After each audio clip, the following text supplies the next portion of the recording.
Hello friends, ഇന്ന് നമ്മൾ കാണാൻ പോകുന്നത് ബാറ്റിൽ ത്രൂ ദ ഹെവൻസ് എന്ന സീരീസിന്റെ രണ്ടാമത്തെ സീസണിലെ 17ാമത്തെ എപ്പിസോഡാണ്. ഇതിന് മുമ്പത്തെ ഭാഗങ്ങൾ കാണാത്തവർക്ക് വേണ്ടി പ്ലേലിസ്റ്റിന്റെ ലിങ്ക് ഡിസ്ക്രിപ്ഷനിൽ ഇട്ടിട്ടുണ്ട്. അതേപോലെ തന്നെ ഞാൻ ഉണ്ടാക്കിയിരിക്കുന്ന 2 ആപ്ലിക്കേഷൻസ് വഴി യൂട്യൂബിൽ അപ്ലോഡ് ചെയ്യുന്ന വീഡിയോസ് നേരത്തെ കാണാവുന്നതാണ്. ഈ ആപ്ലിക്കേഷൻസ് വെബ്സൈറ്റിൽ നിന്ന് ഡൗൺലോഡ് ചെയ്യാം. വെബ്സൈറ്റിന്റെ ലിങ്ക് ഡിസ്ക്രിപ്ഷനിൽ ഇട്ടിട്ടുണ്ട്. ഇനി നമുക്ക് നേരെ വീഡിയോയിലേക്ക് കടക്കാം. കഴിഞ്ഞ എപ്പിസോഡിന്റെ അവസാനത്തിൽ നമ്മൾ കണ്ടത് പുരാതന കാലഘട്ടത്തിൽ സോൾഹാളിനെയൊക്കെ ഇല്ലാതാക്കുന്നതിന് ഷിയോ ക്ലാന് നല്ല പ്രാധാന്യമുണ്ട് എന്ന് അവിടെ ഉണ്ടായിരുന്ന ഗ്രന്ഥങ്ങൾ വഴി യൂണറും ജനറൽ ഗൂയോയും കണ്ടുപിടിക്കുന്നതാണ്. ഈ എപ്പിസോഡിന്റെ തുടക്കത്തിൽ തന്നെ കാണിക്കുന്നത് ടവറിന്റെ ഉള്ളിൽ ഒരുപാട് അസ്വസ്ഥതകൾ അനുഭവപ്പെടുന്ന ലിറ്റിൽ ഫെയറി ഡോക്ടറിനെയാണ്. ഒരുപാട് കഷ്ടപ്പെട്ടാണ് ലിറ്റിൽ ഫെയറി ഡോക്ടർ അവളുടെ പോയിസണസ് ബോഡി പൊട്ടിത്തെറിക്കാതെ കൺട്രോൾ ചെയ്തുകൊണ്ടിരിക്കുന്നത്. പലപ്പോഴും തളർന്നു വീണിട്ടും ഒരു വിധത്തിൽ എഴുന്നേറ്റ് ഷീൽഡ് ഒക്കെ ഉണ്ടാക്കി അതിനെയൊക്കെ കൺട്രോൾ ചെയ്യാൻ ശ്രമിക്കുന്നു. ഭാഗ്യത്തിന് അങ്ങോട്ട് അവൾക്കുള്ള ഭക്ഷണവുമായിട്ട് മെഡൂസ കൃത്യസമയത്ത് എത്തുന്നു. മെഡൂസ അവളോട് എന്തിനാണ് നീ ഇങ്ങനെയൊക്കെ ചെയ്യുന്നത് എന്ന് ചോദിക്കുമ്പോൾ അവളുടെ ബോഡി പൊട്ടിത്തെറിക്കാൻ പോവുകയാണ്. ഹെഡ് മാസ്റ്ററിനോട് പറഞ്ഞ് എന്നേക്കുമായിട്ട് അവളെ അവിടെ സീൽ ചെയ്യാനാണ് അവൾ പറയുന്നത്.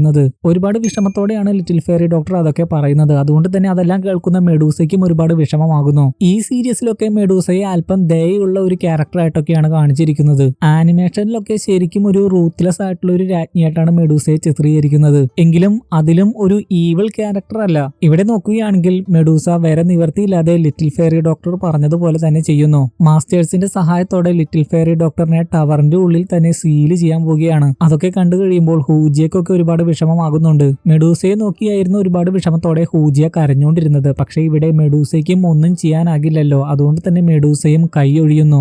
യാൺ അങ്ങോട്ട് ഒരു വിധത്തിൽ പാഞ്ഞു വരുന്നതായിട്ട് കാണിക്കുന്നുണ്ട്. അല്പം കഴിയുമ്പോൾ തന്നെ അവിടെ പറന്ന് പാഞ്ഞെത്തിയ യാൺ ആരോടും പറയാതെ നേരെ ടവറിന്റെ ഉള്ളിലേക്കാണ് കയറിയത്. ഞാൻ അല്പം വൈകിപ്പോയി, എങ്കിലും ബോധിസത്വ ഇൻകാർണേഷൻ സലൈവ എനിക്ക് കിട്ടിയിട്ടുണ്ട് എന്ന് പറഞ്ഞുകൊണ്ട് ലിറ്റിൽ ഫെയറി ഡോക്ടറിനെ കൊണ്ട് യാൺ അത് കഴിപ്പിക്കുന്നു. എന്നാൽ ലിറ്റിൽ ഫെയറി ഡോക്ടറിനെ കൊണ്ട് അത് കഴിപ്പിച്ചതിന് ശേഷം ലിറ്റിൽ ഫെയറി ഡോക്ടറിന്റെ ബോഡി പരിശോധിച്ച് കഴിയുമ്പോഴാണ് യാണിന് മനസ്സിലാകുന്നത് ലിറ്റിൽ ഫെയറി ഡോക്ടറിന്റെ അവസ്ഥ വളരെ മോശമാണ്. എങ്ങനെയാണ് ഇത്രയ്ക്ക് പെട്ടെന്ന് ലിറ്റിൽ ഫെയറി ഡോക്ടറിന്റെ അവസ്ഥ വളരെ മോശമായത് എന്നാണ് യാൺ അപ്പോൾ ആലോചിക്കുന്നത്. ലിറ്റിൽ ഫെയറി ഡോക്ടർ ആകട്ടെ യാണിനോട് ഇങ്ങനെ പറയുന്നു, ഇതാണ് എന്റെ വിധി, നീ ഉടനെ തന്നെ ഇവിടുന്ന് പുറത്തു കടക്കൂ. പക്ഷേ യാൺ അവിടുന്ന് പുറത്തു കടക്കാൻ തയ്യാറാകുന്നില്ല. അതുകൊണ്ട് തന്നെ ആ പോയിസൺ ഒക്കെ ശ്വസിച്ചു കഴിയുമ്പോൾ യാണിനും ഒരുപാട് അസ്വസ്ഥതകൾ അനുഭവപ്പെടുന്നു. പോയിസൺ അവിടെ ആകെ വ്യാപിച്ചുകൊണ്ടിരിക്കുകയാണ്. ലിറ്റിൽ ഫെയറി ഡോക്ടറിന്റെ മേലുള്ള കൺട്രോൾ പോലും ഇപ്പോൾ നഷ്ടമായിരിക്കുന്നു. അനങ്ങാതിരിക്കുന്ന ലിറ്റിൽ ഫെയറി ഡോക്ടറിനെ ഒറ്റ നോട്ടത്തിൽ നോക്കുകയാണെങ്കിൽ മരിച്ചു എന്നേ കരുതുകയുള്ളൂ. യാൺ അപ്പോൾ ആലോചിക്കുന്നത് എന്തുകൊണ്ടാണ് അവൾക്ക് ബോധിസത്വ ഇൻകാർണേഷൻ സലൈവ കൊടുത്തിട്ടും ഹീൽ ആവാത്തത് എന്നാണ്. പെട്ടെന്നാണ് ആ വൃദ്ധം പറഞ്ഞ വാക്കുകൾ യാണിന്റെ മനസ്സിലേക്ക് കടന്നു വരുന്നത്. നേക്കഡ് ആയിട്ടുള്ള ബോഡിയിലാണ് ബോധിസത്വ ഇൻകാർണേഷൻ സലൈവ അപ്ലൈ ചെയ്യേണ്ടത്. ഇതുവരെയും യാൺ കരുതിയിരുന്നത് അയാൾ അത് തമാശയ്ക്ക് പറഞ്ഞതായിരിക്കുമെന്നാണ്. പക്ഷേ ഇതിലൂടെ യാണിന് മനസ്സിലാകുന്നു അയാൾ പറഞ്ഞതെല്ലാം ശരിയായിരുന്നു എന്ന്. കാരണം ബോധിസത്വ ഇൻകാർണേഷൻ സലൈവ വെറുതെ കുടിപ്പിച്ചിട്ട് ഒരു വ്യത്യാസവും ഉണ്ടായിരുന്നില്ല. അതിനുശേഷം ലിറ്റിൽ ഫെയറി ഡോക്ടറിനോട് ക്ഷമാപണം നടത്തിക്കൊണ്ട് ഡ്രസ്സ് അല്പം മാത്രം മാറ്റിക്കൊണ്ട് ബോധിസത്വ ഇൻകാർണേഷൻ സലൈവ അവളുടെ ബോഡിയിൽ യാൺ അപ്ലൈ ചെയ്യുന്നു. ലിറ്റിൽ ഫെയറി ഡോക്ടറിന് ബോധമൊന്നും ഇല്ലാത്തത് കൊണ്ട് അവിടെ എന്താണ് നടക്കുന്നതെന്ന് പോലും അറിയില്ല. അത് അപ്ലൈ ചെയ്യുന്ന സമയത്തൊക്കെ യാണിന് ശരിക്കും അസ്വസ്ഥതകൾ അനുഭവപ്പെടുന്നുണ്ട്. അത്രമാത്രം പവർഫുൾ ആണ് ലിറ്റിൽ ഫെയറി ഡോക്ടർ പുറപ്പെടുവിക്കുന്ന വിഷം. യാൺ അത് അപ്ലൈ ചെയ്യുന്ന സമയത്ത് ഹീൽ ആവുന്നത് പോലെയൊക്കെ നമുക്ക് കാണാനാകും. പക്ഷേ എല്ലാ വേദനകളും സഹിച്ചുകൊണ്ട് ഒരു വിധത്തിൽ യാൺ അത് ചെയ്തു തീർക്കുന്നു. വിഷമുള്ള അവളുടെ ബോഡി ഒരിക്കലും പൊട്ടിത്തെറിക്കാത്ത രീതിയിൽ സീൽ ചെയ്തു വെക്കുന്ന രീതിയിലാണ് യാൺ അത് ചെയ്തു തീർത്തത്. അത് കഴിഞ്ഞപ്പോഴാകട്ടെ യാണും ബോധം കെട്ട് വീണിരുന്നു. ഇപ്പോ രണ്ടുപേർക്കും ബോധമില്ല. എങ്കിലും ലിറ്റിൽ ഫെയറി ഡോക്ടറിന്റെ ബോഡി ഇപ്പോൾ ഓക്കെയാണ്. അതിപ്പോ വിഷമൊന്നും പുറപ്പെടുവിക്കുന്നില്ല. കുറെ കഴിഞ്ഞിട്ടാണ് വിജയിച്ച് രണ്ടുപേരും പുറത്തു വരുന്നത്. അത് കണ്ടു കഴിയുമ്പോൾ മാസ്റ്റേഴ്സിനും ഹൂജിയയ്ക്കും മെഡൂസയ്ക്കും ഒക്കെ ഒരുപാട് സന്തോഷമാകുന്നു. ലിറ്റിൽ ഫെയറി ഡോക്ടർ ഇപ്പോൾ ശരിക്കും ഒരു സാധാരണ മനുഷ്യരുടെ പോലെ തന്നെയാണ്. യാൺ അപ്പോൾ ഓർക്കുന്നത് ആ വൃദ്ധം പറഞ്ഞ വാക്കുകളാണ്. ഒരു പ്രത്യേക തരത്തിലുള്ള സീൽ ഉപയോഗിച്ചാണല്ലോ ലിറ്റിൽ ഫെയറി ഡോക്ടറിന്റെ ബോഡി യാൺ സീൽ ചെയ്തത്. അത് ഈ വൃദ്ധം പഠിപ്പിച്ചു കൊടുത്ത ടെക്നിക് ആയിരുന്നു. അതുമൂലം മിനിമം 3 വർഷത്തേക്ക് അവളുടെ ബോഡി എന്തായാലും പൊട്ടിത്തെറിക്കില്ല. അതിന് പൂർണ്ണമായിട്ടൊരു ക്യൂർ വേണമെങ്കിൽ സ്റ്റാർഫോൾ ഹാളിലേക്ക് പോകാനാണ് പറയുന്നത്. അത് തന്നെയാണ് മെഡിസിൻ എൽഡറിന്റെ ക്ലാനും. യാൺ അപ്പോൾ ലിറ്റിൽ ഫെയറി ഡോക്ടറിന് നിങ്ങളെ ആവശ്യമാണ്, നിങ്ങളും ഞങ്ങളുടെ കൂടെ വരണമെന്നൊക്കെ പറയുന്നു. അപ്പോൾ ആ വൃദ്ധം പറയുകയാണ്, സെൻട്രൽ പ്ലെയിൻ നിങ്ങളെപ്പോലെയുള്ള യൂത്തമാർക്കുള്ളതാണ്. അതേപോലെ തന്നെ എന്നെക്കാളും നിന്നെയാണ് ലിറ്റിൽ ഫെയറി ഡോക്ടറിന് കൂടുതൽ ആവശ്യം. ഫ്രണ്ടിന് വേണ്ടി എന്തും തന്നെ ചെയ്യാൻ തയ്യാറാകുന്ന ഒരു മനസ്സാണ് നിനക്കുള്ളത്. എന്നെ നോക്കുകയാണെങ്കിൽ ഈ ടവറിന്റെ ഉള്ളിലായിരുന്നു കൊണ്ട് ഒരുപാട് ടെക്നിക്കുകൾ എനിക്ക് പഠിക്കാനുണ്ട്. ഫോളൻ ഹാർട്ട് ഫ്ലെയിമുമായിട്ട് ബന്ധപ്പെട്ട ടെക്നിക്കുകളാണ് കൂടുതലായിട്ട് അയാൾ പഠിക്കുന്നത്. അതിനുശേഷം ആ വൃദ്ധനാകട്ടെ സെൻട്രൽ പ്ലെയിനെ കുറിച്ചുള്ള ബേസിക് ആയിട്ടുള്ള കാര്യങ്ങൾ യാണിനെ പഠിപ്പിക്കുന്നു. ഹോളോഗ്രാം പോലെ എന്തൊക്കെയോ പ്രത്യക്ഷമാക്കിയാണ് യാണിന് അതെല്ലാം പറഞ്ഞു കൊടുക്കുന്നത്. സ്റ്റാർഫോൾ ഹാളിനെ കുറിച്ച് പറയുമ്പോൾ അത് അവന്റെ മാസ്റ്റർ ആയിട്ടുള്ള മെഡിസിൻ എൽഡർ ആണ് സ്ഥാപിച്ചതെന്നൊക്കെ പറയുന്നുണ്ട്. മെഡിസിൻ എൽഡർ പോയതിനു ശേഷം അവിടുത്തെ കാര്യങ്ങൾ ഇപ്പോൾ നോക്കുന്നത് പോകുന്നത് ഫെങ്ഷിയാൻ എന്നു പേരുള്ള ഒരു വ്യക്തിയാണ്. അയാളും പവർഫുൾ ആയിട്ടുള്ള ഒരു ക്യാരക്ടർ തന്നെയാണ്. അയാൾ അറിയപ്പെടുന്നത് വിൻഡ് സേജ് എന്നാണ്. അയാള് മെഡിസിൻ എൽഡറിനോടൊക്കെ പൂർണ്ണ വിശ്വസ്തനായിരുന്നു. മെഡിസിൻ എൽഡറിന്റെ മരണശേഷം ഫെങ്ഷിയാനൊക്കെ ഹാൻഫെങ്ങിനെ വേട്ടയാടിയിരുന്നു. അതുകൊണ്ടായിരുന്നു ഹാൻഫെങ്ങിന് അങ്ങോട്ട് പോകാൻ പേടിയായിരുന്നത്. ഫെങ്ഷിയാൻ അത്രമാത്രം വിശ്വസ്തനാണ്. മെഡിസിൻ എൽഡറിന്റെ ശിഷ്യനാണ് യാണെന്ന് അറിഞ്ഞു കഴിഞ്ഞാൽ തീർച്ചയായിട്ടും നല്ല രീതിയിലായിരിക്കും ഫെങ്ഷിയാൻ അവനെ ട്രീറ്റ് ചെയ്യുന്നത് എന്നൊക്കെ ആ വൃദ്ധം പറയുന്നു. ഡീമൻ ഫ്ലെയിം വാലിയിൽ ഒരു ടെലിപ്പോർട്ടേഷൻ ഉണ്ട്. അതുവഴി അവന് സെൻട്രൽ പ്ലെയിനിൽ പെട്ടെന്നെത്താം. അതിന്റെ ലൊക്കേഷനും ആ വൃദ്ധം കാണിച്ചു കൊടുക്കുന്നു. പിന്നെ അവർ അങ്ങോട്ട് പോകുന്നതായിട്ട് കാണിക്കുന്നു. അവരെന്ന് പറയുമ്പോൾ മെഡൂസയുണ്ട്, ലിറ്റിൽ ഫെയറി ഡോക്ടർ ഉണ്ട്, ഹൂജിയ ഉണ്ട്, സിയാൻ ഉണ്ട്, പിന്നെ യാണുമുണ്ട്. ഹൂജിയ വളരെ ആവശ്യത്തോടെ ഓടിയൊക്കെയാണ് മുന്നിൽ നടക്കുന്നത്. പുറകെ വരുന്ന അവരെ നോക്കി ഹൂജിയ ഇങ്ങനെ പറയുന്നു, നിങ്ങൾ ഇങ്ങനെ നടക്കുകയാണെങ്കിൽ അവിടെ എപ്പോ എത്താനാണ്?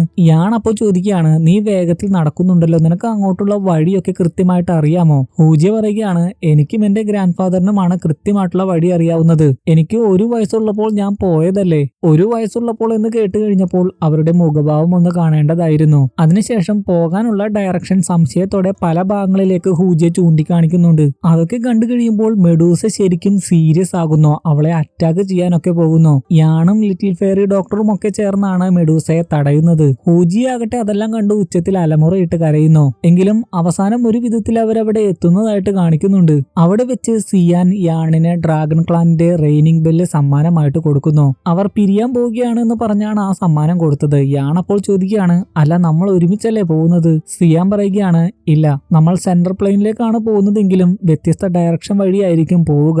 ഞാൻ ആദ്യം എന്റെ ഫാദറിനെ കാണാൻ പോവുകയാണ്. നിനക്ക് എന്തെങ്കിലും അത്യാവശ്യമുണ്ടെങ്കിൽ ഈ ബെല്ലിൽ ഒന്ന് ടാപ്പ് ചെയ്താൽ മതി. ഞാൻ എവിടെയാണെങ്കിലും നിന്റെ അടുത്ത് എത്തും. മെഡൂസയാകട്ടെ ലിറ്റിൽ ഫെയറി ഡോക്ടറിനോട് പറയുകയാണ്, നീ എപ്പോഴും യാണിന്റെ കൂടെ ഉണ്ടാകണം. അവൻ അല്പം ദേഷ്യക്കാരനാണ്. എന്തെങ്കിലും അനീതി കണ്ടു കഴിഞ്ഞാൽ അതിൽ കയറി ഇടപെട്ടോളും. അതുകൊണ്ട് അവന്റെ കൂടെ നീ എപ്പോഴും ഉണ്ടായിരിക്കണം. അതൊക്കെ കേട്ട് കഴിയുമ്പോൾ മെഡൂസ അവരുടെ കൂടെ വരുന്നില്ല എന്ന് മനസ്സിലാകുന്നു. ലിറ്റിൽ ഫെയറി ഡോക്ടറിന് അപ്പോൾ അല്പം വിഷമമൊക്കെ ആകുന്നു. യാണും മെഡൂസയോട് അവരുടെ കൂടെ തീർച്ചയായും വരുന്നില്ലേ എന്ന് ചോദിക്കുന്നു. മെഡൂസ അപ്പോൾ തമാശയ്ക്ക് ഞാൻ നിന്റെ കൂടെ വരണോ എന്ന് ചോദിക്കുന്നു.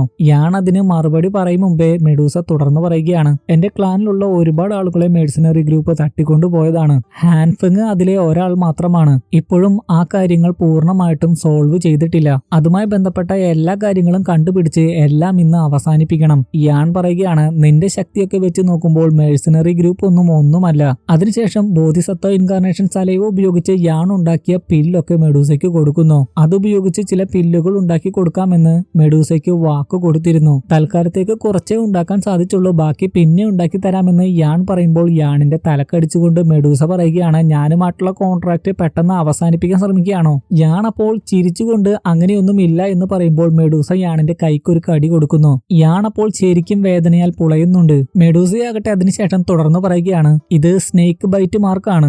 ഇത് കണ്ടു കഴിഞ്ഞാൽ ആരും നിന്നെ കൊല്ലില്ല, ആർക്ക് നിന്നെ കൊല്ലാൻ സാധിക്കില്ല. അവസാനം ആ ഡയലോഗ് പറയുന്നു, നിന്റെ ജീവൻ എനിക്ക് സ്വന്തമാണ്. അതിനുശേഷം യാത്ര പറഞ്ഞ ആദ്യം അവിടുന്ന് പോകുന്നത് മെഡൂസയാണ്. ഹൂജിയ അവരുടെ കൂടെ വരുന്നില്ല. അതുകൊണ്ട് തന്നെ യാണും ലിറ്റിൽ ഫെയറി ഡോക്ടറും ഒക്കെ യാത്ര പറഞ്ഞ് പോർട്ടലിലേക്ക് കയറി അപ്രത്യക്ഷമാവുകയാണ്. ഹൂജിയ അപ്പോൾ ആശംസകളൊക്കെ നേരുന്നുണ്ട്, സുരക്ഷിതമായിട്ട് തിരിച്ചു വരാനൊക്കെ പറയുന്നു. എന്നാൽ പോർട്ടലിൽ കയറി മറ്റൊരു സ്ഥലത്ത് എത്തിക്കഴിയുമ്പോൾ ലിറ്റിൽ ഫെയറി ഡോക്ടറിനെ കാണുന്നില്ല. സിയാൻ മറ്റൊരു വഴിയിലൂടെ പോയതുകൊണ്ട് സിയാനെ കാണാത്തത് കൊണ്ട് കുഴപ്പമൊന്നുമില്ല. യാൺ അതുകൊണ്ട് ലിറ്റിൽ ഫെയറി ഡോക്ടർ എന്ന് വിളിച്ചുകൊണ്ട് പല സ്ഥലങ്ങളിലും ലിറ്റിൽ ഫെയറി ഡോക്ടറിനെ അന്വേഷിച്ച് നടക്കുകയാണ്. അപ്പോഴാണ് അധികം പ്രായമൊന്നുമില്ലാത്ത ഒരു കുട്ടിയെ കുറെ പേർ ചേർന്ന് ആക്രമിക്കുന്നതായിട്ട് യാൺ കാണുന്നത്. ആ ഇടികൊള്ളുന്ന കുട്ടി താൻ ഒരു ദാവോ പ്രാക്ടീഷണർ ആണെന്ന് പറഞ്ഞു നടക്കാറുണ്ട്. ഇനി ഒരിക്കലും അങ്ങനെ പറഞ്ഞു നടക്കരുത് എന്ന് പറഞ്ഞുകൊണ്ടാണ് അവനെ ആക്രമിക്കുകയൊക്കെ ചെയ്യുന്നത്. യാൺ അപ്പോൾ അവരെ തടയാൻ വേണ്ടി മുന്നോട്ട് വരുന്നു. അവരപ്പോൾ യാണിനോടും കയർത്ത് സംസാരിക്കുന്നു. ഞങ്ങളോട് ഉത്തരവിടാൻ നീ ആരാണ്? ഞങ്ങൾ ഗ്രാൻഡ് മാസ്റ്റേഴ്സ് ആണെന്നൊക്കെ പറഞ്ഞ് യാണിനെ അവർ ആക്രമിക്കാൻ ഒരുങ്ങുന്നു. യാൺ അപ്പോൾ നിങ്ങളെ ആക്രമിക്കാൻ എനിക്ക് എന്റെ ശക്തി പോലും പ്രയോഗിക്കേണ്ട ആവശ്യമില്ല എന്നൊക്കെ പറഞ്ഞ് അവരെ നിഷ്പ്രയാസം ആക്രമിച്ച് കീഴടക്കുന്നു. ശേഷം എല്ലാവരെയും അവിടുന്ന് അടിച്ചോടിക്കുകയാണ്. അതിനുശേഷം ആ ഇടി കൊണ്ടവനെ എഴുന്നേൽപ്പിക്കുമ്പോൾ അവൻ നന്ദി പറഞ്ഞിട്ട് യാണിന്റെ പേരെന്താണെന്നൊക്കെ ചോദിക്കുന്നു. യാൺ അപ്പോൾ എവിടെ നിന്നാണ് വരുന്നത് എന്നൊക്കെ പറഞ്ഞ് അവന്റെ പേരും ഒക്കെ പറഞ്ഞ് പരിചയപ്പെടുന്നു. യാണിനെയൊക്കെ അപ്പോൾ യിങ്വെയ് എന്ന് പേരുള്ള ഓപ്ഷൻ നടത്തുന്ന സ്ഥലത്തെ ഒരു ഗാർഡ് നിരീക്ഷിക്കുന്നതായിട്ട് കാണിക്കുന്നു. അതിനുശേഷം യാണിനെ കണ്ടുമുട്ടി യാണിനോട് അയാൾ സംസാരിക്കുന്നുമുണ്ട്. യാൺ അപ്പോൾ അയാൾ ആരാണെന്നൊക്കെ ചോദിച്ചു കഴിയുമ്പോൾ കൂടുതലായിട്ടുള്ള കാര്യങ്ങളൊന്നും അവൻ പറയുന്നില്ല. അതിന് പകരമായിട്ട് യാണിന് ഒരു ടോക്കൺ കൊടുത്തിട്ട് ഇങ്ങനെ പറയുന്നു, ഈ സെൻട്രൽ പ്ലെയിൻ വളരെ വലുതാണ്. ഇവിടെ വെച്ച് നിനക്ക് ആരെയെങ്കിലും കാണണമെങ്കിലോ എവിടെയെങ്കിലും പോകണമെങ്കിലോ എന്തെങ്കിലും വാങ്ങണമെങ്കിലോ ഓപ്ഷൻ ഹൗസിലെ ഈ ടോക്കൺ ഉപയോഗിച്ചാൽ മതി. അതിനുശേഷം യാൺ ആ ഓപ്ഷൻ ഹൗസിൽ എത്തുന്നതായിട്ട് കാണിക്കുന്നു. യിങ്വെയ് പറഞ്ഞത് ശരിയായിരുന്നു. അവിടെ കിട്ടാത്ത ഒന്നും തന്നെ ഉണ്ടായിരുന്നില്ല. ഒരുപാട് സാധനങ്ങൾ അവിടെ ഉണ്ടായിരുന്നു. അവിടെ വെച്ച് യാൻ വളരെ പവർഫുൾ ആയിട്ടുള്ള ഒരു തണ്ടർ ടെക്നിക്കിന്റെ സ്ക്രോള് കാണുന്നു. വളരെ പവർഫുൾ ആയിട്ടുള്ള ഒരു ടെക്നിക് ആണെന്ന് പറഞ്ഞ ആ കടക്കാരൻ തന്നെയാണ് ആ സ്ക്രോള് പരിചയപ്പെടുത്തിയത്. യാനിനെ ആദ്യമൊക്കെ അത് വാങ്ങാൻ വലിയ താല്പര്യമൊന്നും ഉണ്ടായിരുന്നില്ല. പ്രൈസ് നെഗോഷ്യബിൾ ആണ് എന്നൊക്കെ പറഞ്ഞു കഴിയുമ്പോഴാണ് യാൻ അത് വാങ്ങാൻ തയ്യാറാകുന്നത്. ഇതേ സമയം തന്നെ അവിടേക്ക് ഫെങ്ഷിയാന്റെ ഒരു ശിഷ്യ എന്തോ വാങ്ങാനായിട്ട് അങ്ങോട്ട് വരുന്നതായിട്ട് കാണിക്കുന്നു. കത്തി പോലെയുള്ള എന്തോ ആയുധമാണ് ഫെങ്ഷിയാന്റെ ശിഷ്യ നോക്കിക്കൊണ്ടിരിക്കുന്നത്. കടക്കാരൻ ഓരോ കത്തികളായിട്ട് പരിചയപ്പെടുത്തുമ്പോൾ അതെല്ലാം തന്നെ ഫെങ്ഷിയാന്റെ ശിഷ്യക്ക് ഇഷ്ടമാകുന്നു. അതെല്ലാം തന്നെ അവൾ വാങ്ങാൻ തീരുമാനിക്കുന്നു. എന്നാൽ അവളുടെ ജൂനിയേഴ്സ് ആകുലതയോടെ പറയുന്നത്, നമ്മൾ ഒരു മീറ്റിംഗിന് വേണ്ടിയാണ് വന്നത്. ഒളിച്ചും പാത്ത് നമ്മൾ ഇവിടെ വന്ന സാധനങ്ങളൊക്കെ വാങ്ങുകയാണെങ്കിൽ മാസ്റ്റർ അതൊക്കെ അറിഞ്ഞാൽ ആകെ പ്രശ്നമാകുമെന്നൊക്കെ അവർ പറഞ്ഞു കഴിയുമ്പോൾ, അതൊന്നും അറിയാൻ പോകുന്നില്ല, ഇതിന്റെ കാശ് നിങ്ങൾ കൊടുത്തോളാൻ ഫെങ്ഷിയാന്റെ ശിഷ്യ പറയുന്നു. വാങ്ങിച്ച സാധനങ്ങളും ചുമക്കുന്നത് ആ ജൂനിയേഴ്സ് തന്നെയാണ്. ഒരുപാട് സാധനങ്ങളാണ് അവർ വാങ്ങിയിരിക്കുന്നത്. അതിനുശേഷം അവിടെ ആകെ നിരീക്ഷിച്ച് നടന്നു പോകുന്ന സമയത്ത് യാണിനെ മുമ്പിൽ കാണുന്നു. തന്റെ മുമ്പിൽ ഒരാളെ കണ്ടു കഴിയുമ്പോൾ വലിയ രാജ്ഞിയാണെന്നുള്ള ഗമേന യാണിനോട് ഫെങ്ഷിയാന്റെ ശിഷ്യ അവിടെ നിന്ന് മാറാൻ പറയുന്നു. യാൻ അപ്പോൾ അതിന് നിങ്ങളൊക്കെ ആരാണെന്ന് ചോദിക്കുന്നു. അപ്പോൾ ഒരു പ്രത്യേക തരത്തിലുള്ള വാളാണ് കാണിച്ചു കൊടുക്കുന്നത്. അവളുടെ ക്ലാനിന്റെ പേരൊക്കെ അതിലുണ്ടായിരുന്നു. എന്നാൽ യാൻ അത് ശ്രദ്ധിക്കാതെ ആ വാള് വിൽക്കാൻ വന്നതാണോ എന്ന് ചോദിക്കുന്നു. ഫെങ്ഷിയാന്റെ ശിഷ്യക്ക് അത് കേട്ട് ശരിക്കും ദേഷ്യമാകുന്നുണ്ട്. യാൻ ആകട്ടെ വേണ്ട വേണ്ട, ആ വാളൊന്നും വേണ്ട എന്ന് പറയുന്നു. അതെല്ലാം കേട്ട് ജൂനിയേഴ്സിനൊക്കെ ശരിക്കും ദേഷ്യമാകുന്നു. ഫെങ്ഷിയാന്റെ ശിഷ്യയെ കുറിച്ചൊക്കെ വലിയ നാവിൽ അവർ പറയുന്നു. യാൻ ആകട്ടെ അതൊന്നും കേൾക്കാതെ ആ വാളൊന്നും തനിക്ക് വേണ്ട എന്ന് പറഞ്ഞ് അവിടുന്ന് പോകാൻ ഒരുങ്ങുമ്പോൾ തന്നെ അവന്റെ കയ്യിലുണ്ടായിരുന്ന സ്ക്രോള് ഫെങ്ഷിയാന്റെ ശിഷ്യ കാണുന്നു. അത് നിനക്ക് എവിടെ നിന്ന് കിട്ടി? അത് എനിക്ക് വേണമെന്നൊക്കെ ഫെങ്ഷിയാന്റെ ശിഷ്യ പറയുന്നു. യാൻ അപ്പോൾ അതിന് 100 ഗോൾഡ് കോയിൻ ആണ് ആവശ്യപ്പെടുന്നത്. ജൂനിയേഴ്സ് അപ്പോൾ അവളോട് അത് വാങ്ങണ്ട എന്ന് പറയുന്നുണ്ട്. കാരണം അതൊരു വലിയ തുക തന്നെയായിരുന്നു. എന്നാൽ ഫെങ്ഷിയാന്റെ ശിഷ്യക്ക് അത് വിട്ടുകൊടുക്കാനുമായില്ല. ജൂനിയേഴ്സിനോട് അത് എത്രമാത്രം വിലപ്പെട്ടതാണ് എന്ന് പറഞ്ഞതിന് ശേഷം യാണിനെ കള്ളൻ എന്ന് ഉച്ചത്തിൽ വിളിച്ചു പറഞ്ഞു. അപ്പോൾ ആളുകളൊക്കെ അവരുടെ ചുറ്റിനും കൂടുന്നുണ്ട്. അപ്പോൾ അവൾ പറയുന്നത് അത് അവളുടെ വിൻഡ് തണ്ടർ ഹാളിന് സ്വന്തമായതാണെന്നൊക്കെയാണ്. അപ്പോൾ യാൻ പറയുകയാണ്, ഇത് നിങ്ങളുടേതാണെന്ന് പറഞ്ഞു കഴിഞ്ഞാൽ അപ്പോൾ തന്നെ ഇത് നിങ്ങളുടേതാകുമോ? ഞാനിത് വില കൊടുത്ത് കടയിൽ നിന്ന് വാങ്ങിയതാണ്. യാൻ അതിനുശേഷം അവിടുന്ന് പോകാൻ ഒരുങ്ങുമ്പോൾ തന്നെ ഫെങ്ഷിയാന്റെ ശിഷ്യ പറയുകയാണ്, നീ അത് മോഷ്ടിച്ച് ഓടാൻ ശ്രമിക്കുകയാണോ? നീ ഇത് വാങ്ങിയതാണ് എന്നതിന് എന്താണ് തെളിവുള്ളത്? അതിനാരെങ്കിലും ദൃക്സാക്ഷികളുണ്ടോ എന്ന് ചോദിച്ചു കഴിയുമ്പോൾ കിങ്ങർ എന്നു പേരുള്ള ഒരു വ്യക്തി അങ്ങോട്ട് വന്ന് ഞാൻ അത് കണ്ടു എന്ന് പറയുന്നു. ഫെങ്ഷിയാന്റെ ശിഷ്യക്ക് അപ്പോൾ ഒന്നും തന്നെ പറയാനായില്ല. അതിനുശേഷം കിങ്ങർ സംസാരിക്കുന്നത് അടുത്ത ദിവസത്തെ മീറ്റിംഗിനെ കുറിച്ചാണ്. അതിന് മെയിനായിട്ട് നേതൃത്വം വഹിക്കുന്നതൊക്കെ ഫെങ്ഷിയാന്റെ ഈ ശിഷ്യയാണ്. അത് നല്ല ഭംഗിയായിട്ട് ഞങ്ങൾ ചെയ്യുമെന്നാണ് ഫെങ്ഷിയാന്റെ ശിഷ്യ പറയുന്നത്. അപ്പോൾ മാത്രമാണ് സ്റ്റാർഫോൾ ഹാളിനെ പറ്റി യാൻ കേൾക്കുന്നത്. ഫെങ്ഷിയാന്റെ ശിഷ്യയാകട്ടെ കിങ്ങറിനോട് ഇയാളുമായിട്ടുള്ള ബന്ധം എന്താണെന്ന് ചോദിക്കുന്നു. അതായത് യാണുമായിട്ടുള്ള ബന്ധം. അവരപ്പോൾ ഒരേ സ്വരത്തിൽ ഞങ്ങൾക്ക് പരസ്പരം അറിയില്ല എന്ന് പറയുന്നു. ക്ഷമിക്കണം, നേരത്തെ കിങ്ങർ എന്നാണ് ഞാൻ അയാളുടെ പേര് പറഞ്ഞത്. അയാളുടെ പേര് കിങ്ലുവാൻ എന്നാണ്. കിങ്ങർ എന്നത് ഫെങ്ഷിയാന്റെ ഈ ശിഷ്യയുടെ പേരാണ്. കിങ്ങർ ആകട്ടെ അതിനുശേഷം യാണിനോടൊക്കെ ദേഷ്യപ്പെടാൻ ഒരുങ്ങുമ്പോൾ തന്നെ ചീഫ് ഓപ്ഷണർ അവിടെ പ്രത്യക്ഷപ്പെട്ട് അത് യാണിന്റേതാണെന്ന് പറയുന്നു. യാഫി എന്നായിരുന്നു ചീഫ് ഓപ്ഷണറിന്റെ പേര്. അതൊക്കെ കേട്ട് കഴിയുമ്പോൾ യാണും കിങ്ങറിനെ ശരിക്കും കളിയാക്കുന്നുണ്ട്. കിങ്ങറൊക്കെ ശരിക്കും നാണം കെടുന്നു. കിങ്ലുവാനോട് നാളെ നമുക്ക് കാണാമെന്ന് പറഞ്ഞുകൊണ്ട് ദേഷ്യത്തോടെ കിങ്ങർ അവിടെ നിന്ന് പോകുന്നു. അതിനുശേഷം കിങ്ങർ എല്ലാം പോയി കഴിയുമ്പോൾ കിങ്ലുവാന് യാൻ നന്ദി പറയുന്നു. കിങ്ലുവാൻ അപ്പോൾ അതിന്റെ ഒന്നും ആവശ്യമില്ല, തനിക്ക് ശരിയെന്ന് തോന്നിയതാണ് താൻ ചെയ്തത് എന്ന് പറയുന്നു. അത് മാത്രമല്ല സീനിയർ എന്നായിരുന്നു യാൻ അയാളെ വിളിച്ചത്. എന്നാൽ അവർ ഒരേ ക്ലാനിൽ നിന്നല്ലാത്തത് കൊണ്ട് തന്നെ തന്നെ സീനിയർ എന്ന് വിളിക്കണ്ട എന്ന് പറയുന്നു. അപ്പോൾ യാൻ പറയുകയാണ്, നിങ്ങൾ സ്റ്റാർഫോൾ ഹാളിൽ നിന്നുള്ളതല്ലേ, അതുകൊണ്ട് എനിക്ക് നിങ്ങളെ സീനിയർ എന്ന് വിളിക്കാം. ഞാൻ നിങ്ങളുടെ നേതാവായിട്ടുള്ള വിൻഡ് സേജിനെ കാണാൻ വന്നതാണ്, അതായത് ഫെങ്ഷിയാനെ തന്നെ. അപ്പോ കിങ്ലുവാൻ പറയുകയാണ്, നിങ്ങൾ തെറ്റായ സമയത്താണ് വന്നത്. നിങ്ങൾക്ക് ഭാഗ്യമില്ല, മാസ്റ്റർ മറ്റൊരു സ്ഥലത്തേക്ക് പോയിരിക്കുകയാണ്. എപ്പോ വരുമെന്ന് പോലും കൃത്യമായിട്ട് പറയാനാകില്ല. അദ്ദേഹം ഇങ്ങനെ ട്രാവൽ ചെയ്ത് നടക്കുകയാണ്. തോന്നുന്ന സമയത്ത് വരും, തോന്നുന്ന സമയത്ത് പോകും. യാൻ അപ്പോൾ ദേഷ്യത്തോടെ അങ്ങനെയെങ്കിൽ താൻ എങ്ങനെ അയാളെ കണ്ടുമുട്ടുമെന്ന് ചോദിക്കുന്നു. അതിന് മറ്റൊരു വഴിയുണ്ട്. ആ മീറ്റിംഗിൽ പങ്കെടുക്കുകയാണെങ്കിൽ ഫെങ്ഷിയാനെ കണ്ടുമുട്ടാമെന്ന് പറഞ്ഞുകൊണ്ട് കിങ്ലുവാൻ അവിടെ നിന്ന് പോകുന്നു. എന്നാൽ യാണിന് ആ മീറ്റിംഗിനെ പറ്റിയൊന്നും അറിയില്ലായിരുന്നു. അപ്പോൾ അങ്ങോട്ട് വരുന്ന ചീഫ് ഓപ്ഷണർ ആയിട്ടുള്ള യാഫി ആണ് അതിനെക്കുറിച്ചൊക്കെ പറഞ്ഞു കൊടുക്കുന്നത്. അവരെ കണ്ട ഉടനെ തന്നെ യാൻ അവിടെ നിന്ന് പോകാൻ ഒരുങ്ങിയപ്പോൾ യാണിനെ അങ്ങോട്ട് അപ്രോച്ച് ചെയ്തായിരുന്നു യാണിനെ സഹായിക്കാമെന്ന് പറഞ്ഞത്. യാൻ അപ്പോൾ നമ്മൾ തമ്മിൽ പരിചയമുണ്ടോ, എന്തിനാണ് എന്നെ ഇങ്ങനെ സഹായിക്കുന്നത് എന്ന് ചോദിക്കുന്നു. യാഫി അപ്പോൾ പറയുകയാണ്, നിനക്ക് എന്നെ അറിയാൻ പാടില്ലായിരിക്കാം, പക്ഷെ എനിക്ക് നിന്നെ അറിയാം. നീ ഷിയോ ഫാമിലിയിലെ ഷിയോയാണല്ലേ. എന്നാൽ തന്റെ ഐഡന്റിറ്റി ഇവിടെ വെളിപ്പെടുത്തുകയാണെങ്കിൽ എന്തെങ്കിലും അപകടം ഉണ്ടാകുമെന്ന് മനസ്സിലാക്കിയത് കൊണ്ടാണോ എന്നറിയില്ല. യാൻ ഇവിടെ നുണ പറയുകയാണ്. പറയുകയാണ്, നിങ്ങൾക്ക് ആള് മാറിപ്പോയിരിക്കുന്നു. ഞാൻ ഷിയോ ഫാമിലിയിൽ നിന്നുള്ളതല്ല. എന്റെ പേര് യാൻ ഷിയോ എന്നാണ്. അവന്റെ പേര് അവൻ തലതിരിച്ചിട്ട് പറഞ്ഞു. യാഫൈ അപ്പോൾ അങ്ങനെയെങ്കിൽ തനിക്ക് തെറ്റുപറ്റിയതാണെന്ന് പറഞ്ഞു.